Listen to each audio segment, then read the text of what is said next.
Let me ask you guys a question. How much time do you spend, like in an average day, working on football or lacrosse or any of these things? How many hours would you say? 2, 3, 4 hours a day. What if you found out that everything that you're doing, practicing for that sport is incorrect? If you're tight anywhere, you're practicing something that you can't repeat every time. Because at the beginning of a game or beginning of a practice, you're going to be tighter than you will be halfway through and towards the end of the practice, right? You want to make sure that every time that you come back and you come forward, it's the same motion. The only way to do that is to get the muscles lengthened through a full range of motion so that instead of the arm coming out this way, it's coming all this way. Or if you're reaching back, instead of here, you're reaching back as far as you need to come forward as hard as you can. And if you can get those motions down every single time, then you're practicing the proper range of motion, which is going to make you a better ball player. If you drink a mouthful of water every 30 minutes all day long, you're actually absorbing about what you need to in order to replenish your body. Do you guys know what the first muscles that get dehydrated are? It's your hip flexors that pick your legs up. Is picking your legs up important? It's pretty important, right? So if your hip flexors that actually pick your legs up are the first muscle groups in your body that get dehydrated, and they're dehydrated at all, you can't pick your legs up as high or as fast. Has anybody ever been running and their legs feel really heavy? That's because you're dehydrated, and those muscles are not able to pick your legs up because they're just not getting enough oxygen and blood supply. So being properly hydrated is super, super important. Every 30 minutes, just getting a mouthful of water, it's about 4 ounces, that's gonna give you a gallon of water absorbed every day that gets into your soft tissue. Like in this setting, or you're practicing or playing a game, it's twice as much in half the time. So it's about 8 ounces every 15 minutes. If you sleep on your back, you're not smashing or shortening anything that could cause you problems. So if you're sleeping and you have pillows underneath your knees like this, you're not smashing your shoulders. And if you're a quarterback and you're having to throw and you're sleeping on your throwing arm, guess what happens? You're shortening the muscles, blocking blood supply, pinching nerves, and causing this thing to not function like it's supposed to. If your legs are pulled up at night, your hip flexors are shortened, your hamstrings are shortened, your glutes are shortened for 1/3 of your life. All right, so this is not going to be helpful for a career. But if you're like this at night, while your body's repairing itself, your whole body's getting proper blood supply to and from these areas, and they can heal and recover. What is the biggest thing in sports? It's recovery, right? You have to recover from all of this stuff, all your workouts, all your games, all your practices. You have to recover so that your body can keep going and grow. Good. Do you have any limitation in the way that you're moving? I would say like just moving it on its own, no. But when I like have something weighted, I can tell like this one's just shooting up. And I'm a lefty too, so it's weird for me. Like my left arm's struggling, my right arm's going all the way up. Okay. Go ahead. Can we get like a bar with some weight on it? What kind of weight do you bench? Usually put a plate on for a bench. Okay. You want to set up for bench press? Yeah. Okay, go ahead and lay on your back. I'm in his subscap right now. We're basically blocking blood supply to the muscle temporarily by pushing into it so it can't get oxygen. If it can't get oxygen, it can't breathe. That means it can't contract. Muscle that can't contract, all it can do is relax. All right? If it can relax, then it can move through the full range of motion without pain. Okay, so what we're doing is just pinning the muscle, blocking blood supply so we can get the muscle to let go so it will relax, and then we're moving it through the range of motion that it's supposed to go so that it can get a bigger range of motion with less discomfort. So it's basically you're choking the muscle out and then having it go through the range of motion that it's supposed to go so that you're lengthening the muscle and the fascial sheath that covers it. And if you can get that done, and it happens a relatively short period of time, like this is already feeling better, right? So this is the same pressure that I started with. And then we're gonna get better range of motion. His pec and pec minor is probably also affected. That's probably why the thing is causing the problem. Yeah. And just for the record, we just met, right? We haven't, we don't have any ringers in here. It's like, oh my God, I can walk.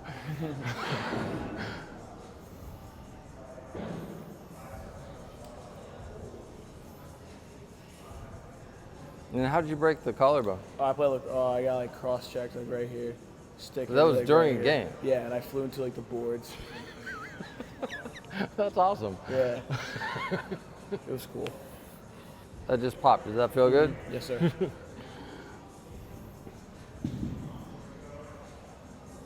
So we work on some professional basketball players. We work on a lot of lacrosse players. We work on a lot of baseball players, football players. We are the official massage therapy providers for the Austin FC soccer team. So we have one of our staff members that's been with us the longest. He goes down there at least once a week and takes care of those guys, sometimes travels with them. We have another girl that goes over there and does just flushing out and stuff and getting everything loosened up. But I don't know if you guys know this, but there's nobody on the injured list on their team right now. And they have the best goal differential in Major League Soccer in the United States right now. So they're doing extremely well. For a second-year team, that's ridiculous. So with an injury, almost 100% of the time what happens is you get an injury, the muscles around the injury are going to tighten, they're going to shorten, and then the fascial sheath that covers the muscle will shorten as well. And then it stays that way. And if you have to have surgery, all of that is tight, and then they do surgery, which causes it to be more tight. And then if you go to physical therapy, they're going to try to strengthen you back into condition while the muscles are all contracted. Can you strengthen a contracted muscle? The answer is no. You have to be able to lengthen it, and that's the problem. Most people don't know how to lengthen the tissue. So all of these things have started off feeling kind of terrible, and then they all start feeling better, right? Yeah. Any muscle that's the proper length, you can push through it to the bone with no pain. So as these muscles get to the proper position, the muscles just get back to where they're supposed to be and the pain goes away. That's how it's supposed to work. So I'm on a deltoid, kind of the attachment where the bicep intersects with the pec minor and the pec and the deltoid and all that, and that usually gets to be really kind of funky after a while too. Okay, go ahead and stand. Move that arm through range of motion, just kind of see what that feels like. Feels okay? Yeah, it was good. Okay, go ahead and jump on here and see what this feels like.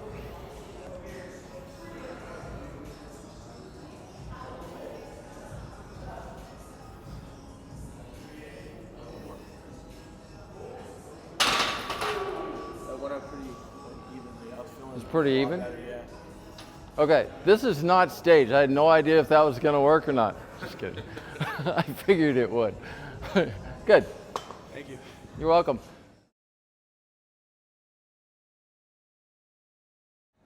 So what happens when you break something, is the muscles all the way up into your arm get really tight and contracted, and then they won't let the thumb move the way it's supposed to, because these big muscles up here control this stuff.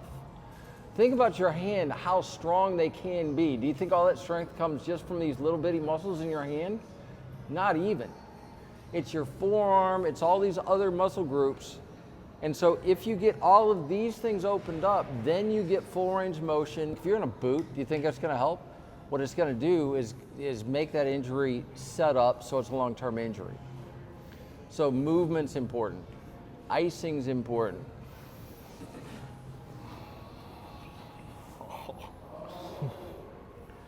So were you in a cast after this? Yes. Okay, so he was in a cast. So that means all of these muscles in his forearm were tight, right? They got short, they got hurt initially, broke the thing, then they put it in the cast to make it heal, but then that shortened everything, which is gonna cause this to all be very tight. So if you can get this all moving through range of motion like it's supposed to, increase blood supply, then the strength comes back immediately and everything's a lot better. What is the saying? The best ability is availability. If you're not available to be on the field, guess what? Somebody else is taking your spot. Who's behind you in the depth chart where you're at? You have any idea? Yeah. Who is it? His name is Aaron. Aaron. And if you're hurt, guess what? He's on the field, right? Yeah. So somebody's waiting to take your spot. You too, right? Okay, if you guys stay healthy and you get more fit and you can do more stuff and you're faster and your vertical leap improves and everything else, you're on the list. You're there.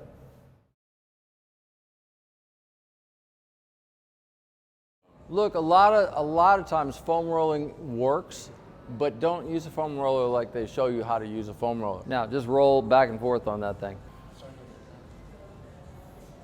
Okay, you can do that, or I want you to bend and straighten this leg. Hurt more? Yeah. Okay. Now, when this stops hurting, you let me know. Because what you're doing is the same thing that I just did with these guys. I'm blocking blood supply to that muscle temporarily, and then after a while, this will get to the point where it doesn't hurt at all.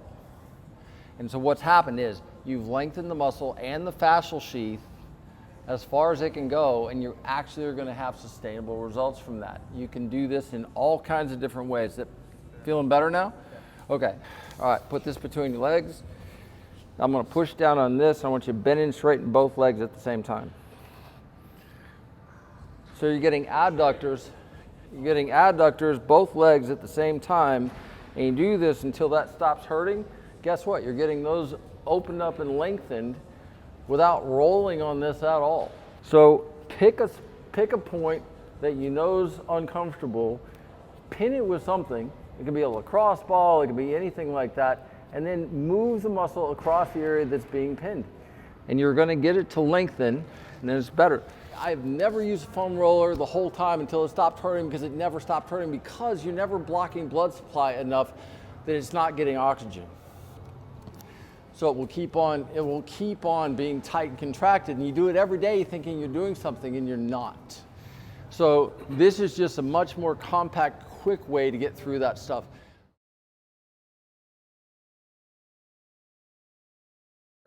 This is the symptom. The problem is when you roll your ankle this way, these muscles get contracted. These get torn. The blood supply from here to here is interrupted, which is why this swells.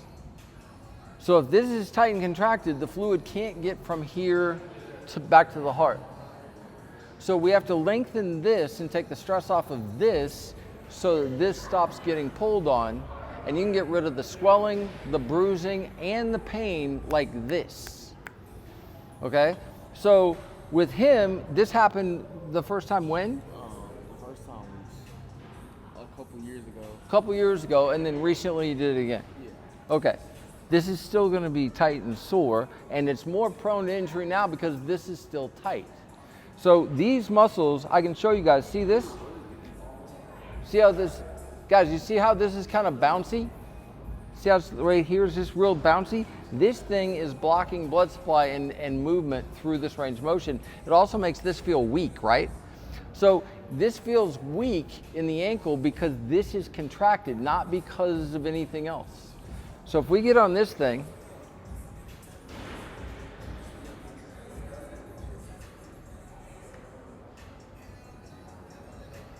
how's that feel?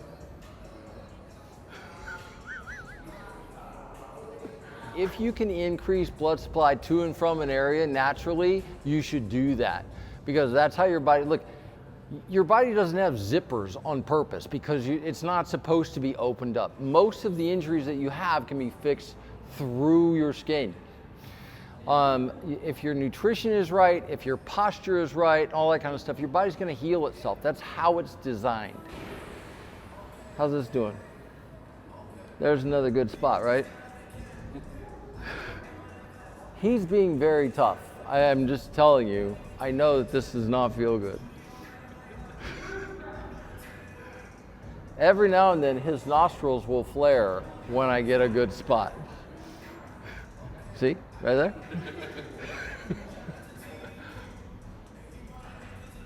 So again, I'm getting into the muscle that's tight and contracted, the tissue and the fascia, moving it through range of motion that it's supposed to move so that we can pull that muscle and the fascia across the middle of that where I'm pinning it. And that's like taking bunched up cellophane and pulling it back to its original position. Once it gets to here, the pain goes away. So it becomes much more pliable. You get much better blood supply to and from that area so that it's not going to get hurt again. But it's like everybody has these cumulative injuries that can be corrected really quickly if you know what you're doing. How's this feeling? That's better. Okay, I could get into a lot of different areas in here, but I'm going to have him stand up and see what this feels like right now. And I want you to do high knees. Get your legs up as high as you can.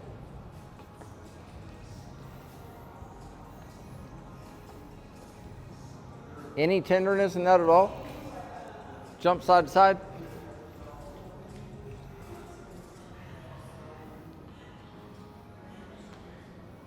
Anything? Cool.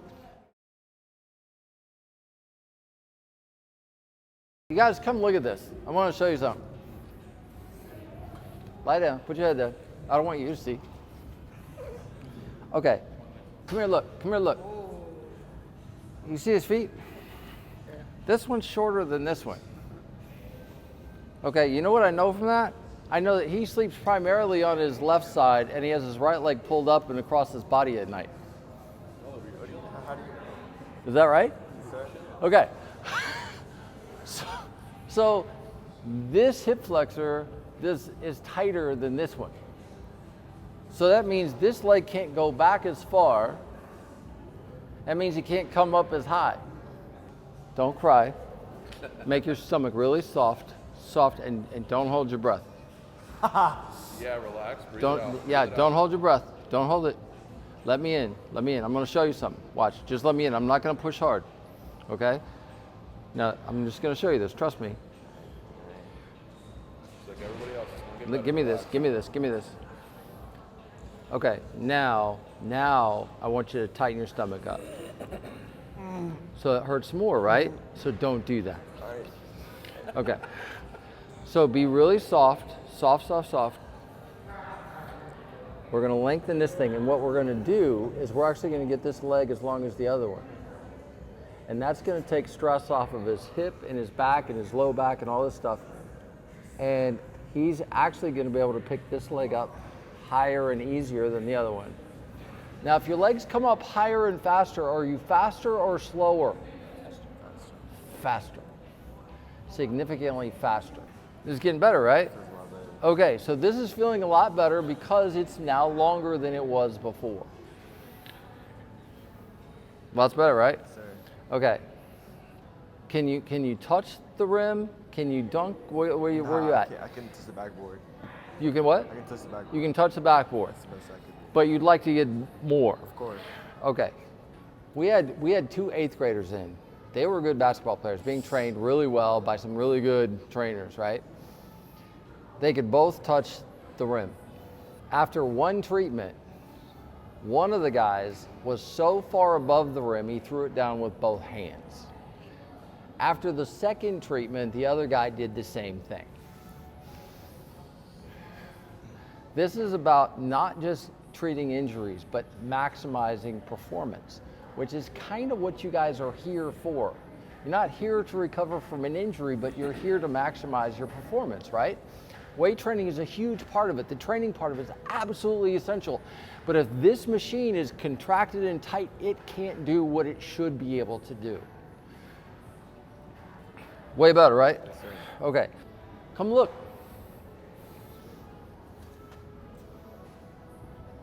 Even, right? I released one muscle and his legs are the same length. Is that important? That's really important. Now stand up again. Okay, now just do this.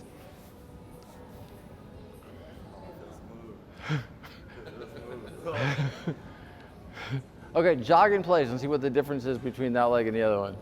Pull them up high, really high, really high, really high. Which one's easier? Right. Sure.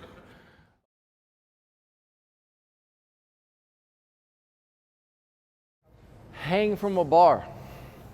Just hang. Look, if you hang, you're stretching everything from your wrist down to your tailbone because your lats attach to your shoulder. They go and attach to the top of your hip and your tailbone. You're going to stretch your bicep, your tricep. You're going to stretch all your pec, your rotator muscles, everything. If if you hang from here and you have your feet on the ground and it hurts like past here, just stop here. Take deep breaths, wait until the tension dissipates, and then when it gets better, then just drop down a little bit more until that dissipates. And when that stops, then go till that dissipates. You can just keep working down. Eventually you'll be able to hang, and then you can just kind of work through ranges of motion while you're doing that, but you're lengthening all of this stuff. Best thing to do, go get an ice pack, hang first, get an ice pack underneath your armpit, one over the top of the shoulder, leave that there for about 20 minutes to flush it out, and then you can do some more hanging and stuff after that. But it's just, you have to open these areas up and lengthen them once you get to that point.